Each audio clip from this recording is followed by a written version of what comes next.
అదరగొట్టే కారం రంగు రుచి ఆచి కారం పొడి. విశాఖ రైల్వే జోన్ కు త్వరలో గజెట్ నోటిఫికేషన్ వస్తుందన్నారు విశాఖపట్నం ఎంపీ భరత్.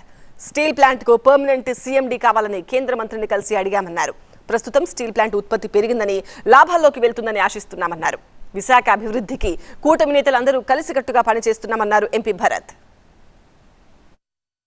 రైల్వేస్ గురించి రైల్వేస్ మంత్రి గారిని కలిసినప్పుడు ఇక్కడ జోనల్ ఆఫీస్, టెంపరీ ఆఫీసు మన డెక్లో పూర్తయిపోయింది.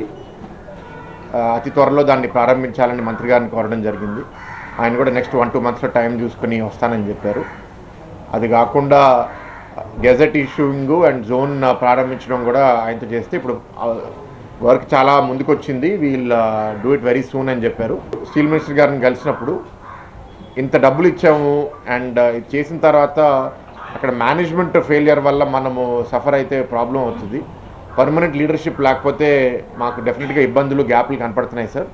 ఒక పర్మనెంట్ సీఎండీ వచ్చేటట్టు చేయాలని కోరడం జరిగింది. డైరెక్టర్ మెటీరియల్స్ కూడా సేల్ నుంచి ఇప్పుడు ఇన్ఛార్జ్ సీఎండీగా పెట్టారు. మొన్ననే స్టీల్ ప్లాంట్లో పనిచేసే వాళ్ళతో కొందరు మాట్లాడితే వచ్చిన ఆయన చాలా టెక్నికల్గా బాగా సబ్జెక్ట్ మీద గ్రిప్ ఉందని కూడా ఫీడ్బ్యాక్ వచ్చింది. సో అది కూడా ఇంకా లాభాల లోపలికి వెళ్తే, ప్రొడక్షన్ చాలా పెరిగిందని మీరు చూశారు, లాభాల లోపలికి కూడా బాగా వెళ్తుందని కోరుకుంటున్నాం.